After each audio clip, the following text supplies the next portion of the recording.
오케이. 이네 부동산 공부 열심히 하고 계시죠? 네. 자, 오늘은요, 1분간만 짧게, 생활형 숙박시설, 줄여서 생숙이라고 하죠. 오피스텔도 아니고, 도시형 생활주택, 도생도 아니고, 생숙, 생활형 숙박시설, 그러니까 숙박시설이죠. 그러니까 그것이 지금까지 아파트 대체, 보완제, 이런 식으로 해서 아파트 형식으로 거의 사용되었다고 볼 수가 있습니다. 오피스텔로도 유사하게 사용됐고요. 그런데 이게 지금 큰일이 났습니다. 2021년도에 2년간 유예기간을 줬거든요. 이것을 오피스텔로 용도 변경을 해라. 안 그러면 이행강제금을 부과할 것이다. 2년이라는 시간을 줬다는 거죠. 뭐 부동산에 대해서 관심이 없거나 남 잘 되는 꼴 못 보는 사람은 고소하다. 이행강제금 쳐맞아라. 투기하다가 잘 걸렸다 이렇게 볼 수도 있겠지만 지금 상당히 투자자들 입장에서는 큰 일이 아닐 수가 없습니다. 자, 오늘은요 2023년 9월 13일이고요. 이 레지던스, 그러니까 생수기 이행강제금을 부과하는 카운트다운이 10월 13일입니다. 2월 23일, 10월 14일부터 15일부터 그러니까 정확히 한 달 남았죠. 자, 그것을 어떻게 할 것인가? 설왕설래 국토부에서도 뭐 회의도 하고 협의회도 하고 생숙 이 생활용 숙박시설 이 단체에서는 또 건의도 하고 억울함을 호소하기도 하지만 워낙 그 규모가 또 작고 또 일치단결이 좀 안 되는 것 같아요. 오피스텔 연합체 임대사업자들 같은 경우는 모여서 뭐 시위도 하고 의견 표명도 하고 하는데 현재는 논란만 되고 있고 해결 방안은 나오지 않는 것 같습니다. 무엇보다도 원희룡이가 워낙 강경한 자세입니다. 이것은 불법이고 불법을 용인할 수 없다. 이런 입장이기 때문에 2023년 10월 15일 첫 이행강제금이 부과가 되면 난리가 아닐 것 같습니다. 자, 해당 사항 간단히 한번 보고 어떻게 할 것인지 고민을 좀 해봐야 될 것 같습니다. 저 같은 경우는 일단은 오피스텔이나 도시형 생활주택은 투자를 이빠이 했는데 이 생숙, 레지던스까지는 아직 투자를 안 해서 그 소나기를 피해 갈 수는 있게 되었습니다만 깜빡 저도 발을 담글 수도 있었고 특히 마곡인가요? 거기에 르웨스트라고 있거든요. 엄청나게 비싸게 분양한 생숙이 있는데 거기에 투자하시는 분이 우리 구독자 중에 한 분이 있는 걸로 제가 알고 있습니다. 그때 당시에는 이런 규제가 없었을 때라 제가 상당히 부러워했었는데 지금 어떤 상황인지 상당히 궁금하고 뭐 댓글로 좀 달아주시기 바랍니다. 어떻게 대응을 하고 계신지. 당사자들이 더 대응을 더 잘할 것이라고 생각은 듭니다만 어떻게 해결책을 찾고 계시는지 궁금은 합니다. 일단은요, 이 생숙은 투기꾼들만 할 수 있습니다. 일반 소소한 1인 투자라든가 부동산 한 개, 두 개 투자하시는 분들은 이 생활용 숙박시설까지 군침을 흘리지는 않거든요. 이 레지던스, 생수까지 투자하신다. 이분들은 뭐 다주택자라든가 고단수가 아닐까 하는 생각이 듭니다.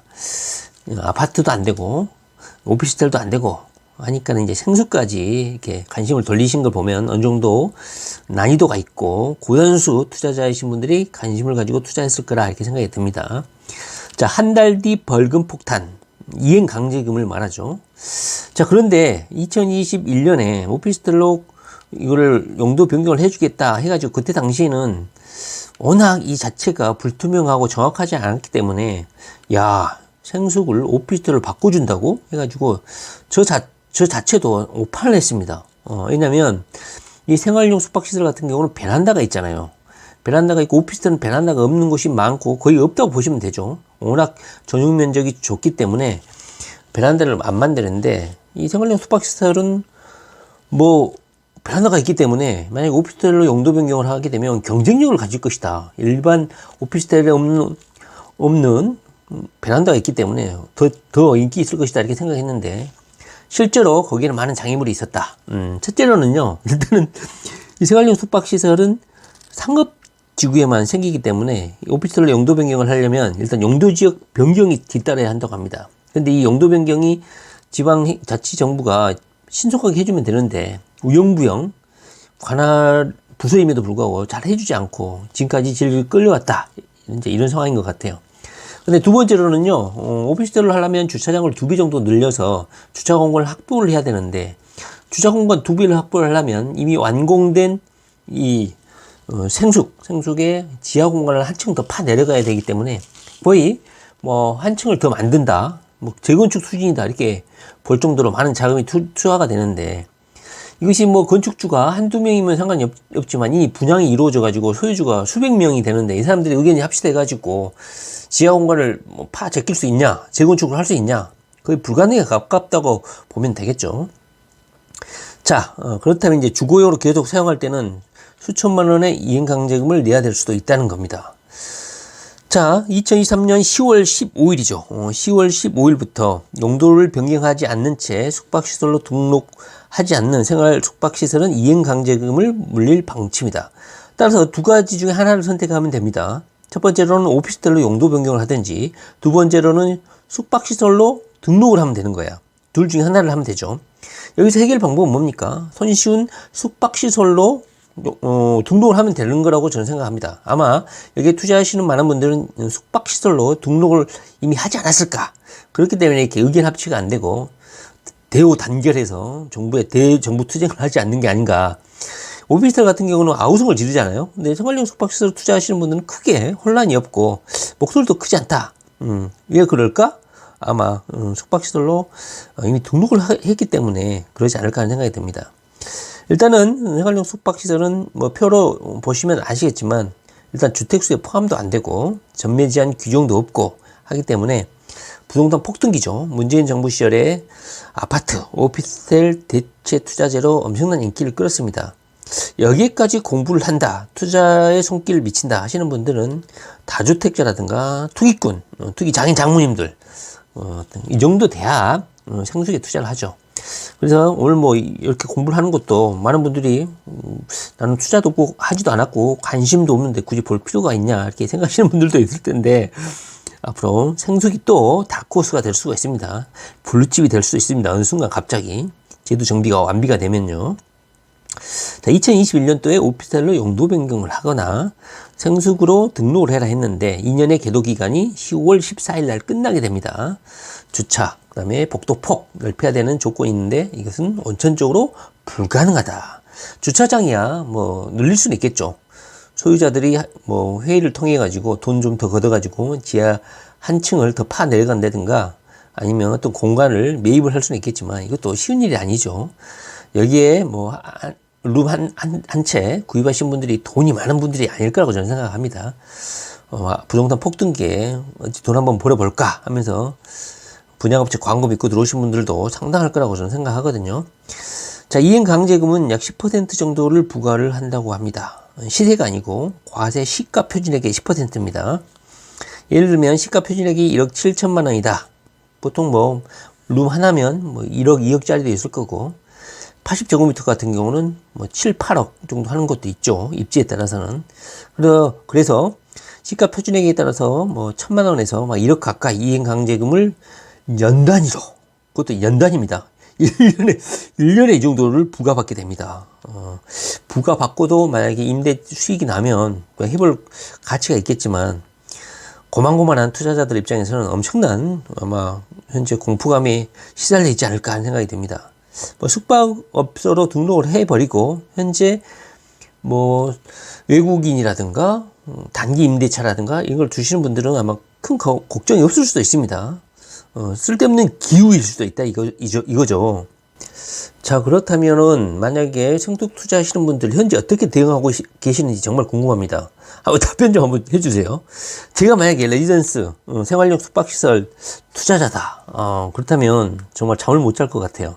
현재 약 10만 채 정도 된다고 합니다. 그리고 이행강제금에 따라서 여기 대응하지 못하시는 분들은 정부에 볼멘 소리를 하고 있기도 한다고 해요. 매년 1만 가구 이상이 준공되긴 했지만 이것이 이행강제금 부과 대상이 된다 하다 보니까 이제 더 이상 짓지 않고 있다고 하고, 여기에 살고 계신 분들은 탈출을 하려고 시세보다 분양가보다 마이너스 P를 붙여서 현재 시장에 던지고 있다고 합니다. 자, 일단은요, 문재인 정부 때 그 이전까지도 이 생활용 숙박시설에 대해서 크게 관리를 잘 안 하고 주무부서도 어딘지도 정확하지 않다고 해요. 뭐 보건복지부는 뭐 관리 측면, 국토교통부는 뭐 이 건축 분야, 건축 승인 부분만 또 담당하고, 세무부가는 뭐 지방자치단체 뭐 이런 식으로 4분 5열 돼 있어 가지고 이 생수기 사각지대였다, 이런 비판이 있습니다. 가장 큰 문제점은 전입신고를 할 수 있냐, 이게 가장 큰 문제였는데, 지금까지는 전입신고도 할 수 있었고 동사무소에서 확정일자도 찍어주고, 실제 경매에 들어가면 임대차로 실제로 주거를 할 수 있었기 때문에 최우선 변제권도 인정을 하고, 현재 그런 상황이어서 거의 주택처럼 취급이 되어 왔다고 합니다. 그런데 만약에 이제 이것이 공식적으로 대통령령으로 시행령이 바뀌었고 더 이상 여기를 주택으로 사용할 수 없게끔 했기 때문에 앞으로는 아마 동사무소에서도 확정일자를 찍어주지 않을 가능성이 큽니다. 그리고 만약에 이행강제금이 부과가 된다 그러면 은행에서는 이게 주택이 아니기 때문에 더 이상 뭐랄까요, 전세 대출이라고 할까요? 한번 보시면 전세 대출, 금융기관에서는 전세 대출을 안 해줄 거고, 전입신고는 일단은 가능은 하다고 합니다. 현재 해석상으로는. 그런데 확정일자를 안 찍어준다. 그러니까 전입신고는 가능하다. 내가 여기에 주거를 한다는 전입신고, 주민등록은 가능한데 임대차 계약서에 확정일자는 찍어주지 않기 때문에 만약에 이게 경매 물건이 되거나 할 경우에는 최우선 변제를 받을 수 없다, 이렇게 될 가능성이 크다고 합니다. 물론 이게 실질적으로 경매에 들어가서 최우선 변제를 받을 수 있냐 아니냐가 되게 되면 법원에서는 실질관계를 따진다고 합니다. 그러니까 이게 생수기이기는 하지만 거기에 주택 임대차 계약을 체결해서 임차인으로 살고 있었다, 이게 증명이 되면 최우선 변제를 인정해 줄 가능성도 있다, 그런 판례도 있다고 합니다. 따라서 동사무소에서는 뭐 행정적으로 법 위반을 하기 싫으니까 확정일자를 찍어주지는 않겠지만, 확정일자는 안 찍어주겠지만 실질적으로 경매가 되면 법원에서는 뭐 최우선 변제는 아니더라도 임대차 살았던 사람이 우선 변제를 받을 때까지는 우선순위를 인정하지 않을까 하는 생각이 좀 듭니다. 물론 현재까지는 이게 법리적으로 정해진 것은 아니고요. 이 논란이 있기 전까지의 법원 판례가 그랬다는 소리입니다.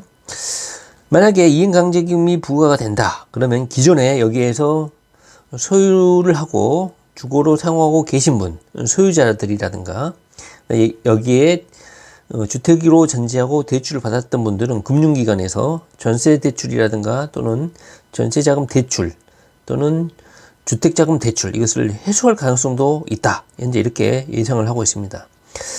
자, 그렇다면 어떻게 해야 될까?